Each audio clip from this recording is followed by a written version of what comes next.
안녕하십니까. 노열스토리입니다. 이번 시간에는 영재의 창의력 키우기에 대해 멘토링 하겠습니다. 창의력은 주어진 문제 상황에 대해 다양하면서 새롭고 적절하고 가치 있는 것을 창출하는 능력입니다. 새로운 것을 생각해내는 특성인 창의성과 구분됩니다.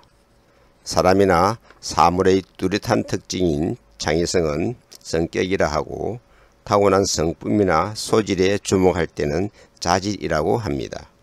창의성은 새로운 생각이나 개념을 발견하거나 기존에 있던 생각이나 개념들을 조합하여 새롭게 생각해내는 성질입니다. 창조성이라고도 하며 이 능력을 창의력 또는 창조력이라고 합니다. 창의력 키우기 방법은 브레인스토밍 발상기법, 브레인라이팅 발상기법, 브레인라이팅 게시기법, 강제결합 사고기법, 하이라이팅 수렴기법, PMI 사고기법, PPC 대화기법, 평가행렬표 사고기법, 쌍비교 분석법, 행위계획을 위한 기법 등이 있습니다. 영재와 창의력의 관계. 언어를 알고부터 기억을 합니다. 그러므로 언어가 인간의 근본 요소입니다. 언어로 생각하고 사고와 이성을 표현합니다. 언어로 느끼고 감각과 감정을 묘사합니다. 이와 같이 언어가 창의력의 바탕입니다. 그러므로 영재성은 창의성입니다. 언어 놀이를 통해 창의력이 발달합니다. 언어가 자뇌와 우뇌를 연결합니다. 영재는 선천성 유전이고 재능은 후천성 학습입니다. 언어놀이는 조작놀이의 바탕이 됩니다. 창의력을 향상시키는 사고기법, 발산적 사고기법 4가지, 수렴적 사고기법 5가지, 행위계획을 위한 기법 1가지가 있습니다. 아이디어 생성을 위한 기법, 브레인스토밍 발상기법, 브레인라이팅 발상기법, 브레인라이팅 게시기법, 강제결합 사고기법이 있습니다. 브레인스토밍 1. 원리. 판단을 유보합니다. 양이 질을 낳습니다. 2. 규칙. 평가는 아이디어가 끝날 때까지 유보합니다. 자유분방하고 엉뚱할수록 참신할 수 있습니다. 질보다 양을 우선으로 생각합니다. 남의 아이디어를 조합, 결합하여 생성합니다. 최선의 아이디어를 최종 대안으로 선택합니다. 브레인라이팅 1. 원리. 판단을 유보합니다. 양이 질을 낳습니다. 규칙. 브레인스토밍과 같은 방법이나 다만 말은 일체 사용하지 않고 자신의 생각을 브레인라이팅 용지에 적기만 합니다. 아이디어를 적고 왼쪽이나 오른쪽으로 돌아가며 적어도 됩니다. 최종 대안은 브레인스토밍과 같이 선택합니다. 브레인라이팅 게시기법. 브레인라이팅 용지를 여러 사람이 볼 수 있도록 게시함으로써 좋은 점은 1. 아이디어 생성 흐름을 촉진시킵니다. 2. 집단의 열기가 높아집니다. 3. 서로서로 남의 아이디어에서 힌트를 받아 새로운 아이디어를 생성할 수 있습니다. 4. 용지를 효과적으로 돌려보며 분류하고 평가할 수 있습니다. 강제결합 사고기법. 강제결합법은 문제를 창의적으로 해결하기 위하여 전혀 관계가 없어 보이는 아이디어나 물건을 강제로 연관시켜 새로운 관계를 발견하여 아이디어로 진전시키는 방법입니다.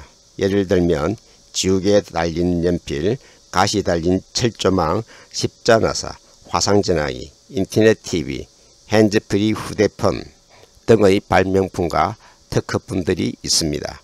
강제결합법의 종류 5가지, 첫째, 상자 결합법. 이름이나 그림을 기록한 메모지를 박스에 모아넣고 임의로 하나를 선택하여 강제로 결합합니다. 둘째, 목록표 작성 결합법. 목록을 제시된 문제와 하나씩 강제로 연결시키는 결합법입니다. 셋째, 이야기 릴레이 결합법. 서로 다른 장면이나 이야기를 결합하여 하나의 스토리를 만드는 방법입니다. 넷째, 주사위 결합법. 각 면에 서로 다른 그림이나 목록을 부착하여 나오는 대로 강제로 결합하는 방법입니다. 다섯째, 보물찾기 결합법. 쪽지 목록을 숨겨놓아서 이를 찾아 사물과 강제로 연결하는 방법입니다. 아이디어 사정, 개발, 선택 기법, 하이라이팅 수렴 기법, PMI 사고 기법, PPC 대화 기법, 평가 행렬표 사고 기법, 쌍비교 분석법이 있습니다. 하이라이팅 수렴 기법. 하이라이팅 기법은 아이디어들을 영역별로 분류하여 문제 해결에 적합한 형태로 재진술하는 기법입니다. 발산적 사고를 통해 생성된 아이디어를 평가하는 사고 기법 중 하나입니다. 하이라이팅 기법의 진행 절차. 1. 브레인스토밍과 같은 발산적 사고로 아이디어들의 번호를 붙입니다. 2. 아이디어를 차례로 검토하여 그럴듯한 대안들을 골라냅니다. 단 실현 가능성은 고려하지 않습니다. 3. 적중 영역을 만들고 공통적인 아이디어를 영역별로 분류합니다. 4. 적중 영역을 검토하고 의미를 재진술합니다. 5. 문제의 요구를 가장 잘 충족시키는 영역을 선택합니다. 여러 개의 적중 영역을 조합하여 하나의 해답을 내놓아도 됩니다. 하이라이팅 기법의 예시. 1. 주제를 정합니다. 대학교 1학년을 효과적으로 보내기 위해서는 어떤 방법이 있을까? 2. 나온 아이디어에 번호를 붙입니다. PMI 사고기법. PMI 기법은 주의 집중의 도구입니다. 첫째, 플러스. 먼저 강점이나 이점, 장점을 생각합니다. 둘째, 마이너스. 다음으로 제한 또는 개선이 필요한 영역 등 단점을 찾아냅니다. 셋째, interesting. 마지막으로 각 대안들이 가지고 있는 독특한 특성을 확인합니다. PPC 대화기법. PPC 대화기법은 상대의 아이디어를 경청하고 상대방이 그 아이디어의 문제를 스스로 깨닫게 하는 것입니다. 첫째, 포지티브는 그 아이디어에 대해 흥미롭다고 생각되는 점을 먼저 말하는 것입니다. 둘째, possibilities는 그 아이디어를 어떻게 적용하거나 확대할 수 있는지에 대해 언급합니다. 셋째, concerns는 그 염려스러운 점을 말해주고 어떻게 극복할 수 있을지 말하게 합니다. 평가 행렬표 사고기법. 평가 행렬법은 제한된 아이디어들을 미리 정한 기준으로 체계적인 평가를 하는 대표적인 수렴적 사고기법입니다. 평가 행렬표의 가로축은 평가 준거, 세로축은 제출한 아이디어들을 적어 평가합니다. 하나의 아이디어를 선정하기보다 아이디어들의 강점과 약점을 파악하고 보완하기 위한 기법입니다. 장점은 아이디어를 체계적으로 정리할 수 있고 단점은 시간과 노력이 많이 듭니다. 평가 행렬표 활용 순서. 1. 평가 행렬표를 그리고 아이디어와 평가 준거를 기입합니다. 2. 평가 행렬표에 기입할 점수의 평가적 척도를 정합니다. 3. 결과를 해석합니다. 쌍비교 분석법. 쌍비교 분석법은 중요도에 따라 먼저 실천할 아이디어나 업무를 판단할 때 사용되는 기법입니다. 중요도는 1점 약간 더 중요함, 2점 상당히 중요함, 3점 매우 많이 중요함으로 선택하여 기록합니다. 총점으로 가장 우선순위를 선정합니다. 개인 업무를 처리할 때나 집단 프로젝트를 진행하기 전 사용할 수 있습니다. 주의할 점은 우선순위가 되었어도 구성원들과 점검 후 진행합니다. 쌍비교 분석법 세부 진행 방법 1. 안건 및 의제 선정, 회의 일정 공고를 리더가 진행합니다. 2. 쌍비교 분석표, 우선순위 설정을 모두가 진행합니다. 3.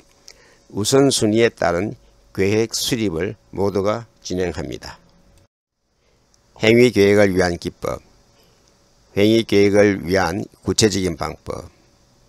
첫째, 문제 해결을 위한 목표를 구체적으로 진술합니다.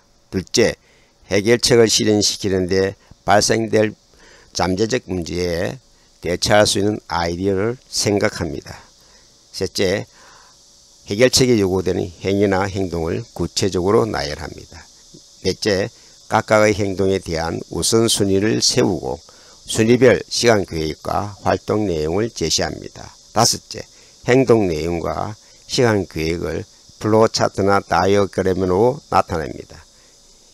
여섯째, 행동별 실천 여부를 점검합니다. 일곱째, 문제점이 발생되면 문제점에 대해서 재점검합니다. 창의력이 영재의 창조성입니다. 내 아이의 멘토가 되어 창의력을 키우는 비법들을 알고 아이를 위해 활용할 방법을 선택합니다. 창의력 특징은 인지적 특성과 정의적 특성을 가집니다. 인지적 특성은 유창성, 융통성, 독창성, 정교성 등이 있습니다. 정의적 특성은 민감성, 개방성, 인내심, 모험심 등이 있습니다. 이제 내 아이의 창의력을 찾았습니까? 다른 아이와 비교하지도 말고 다른 아이의 창의력을 모방하거나 쫓아가지도 맙시다.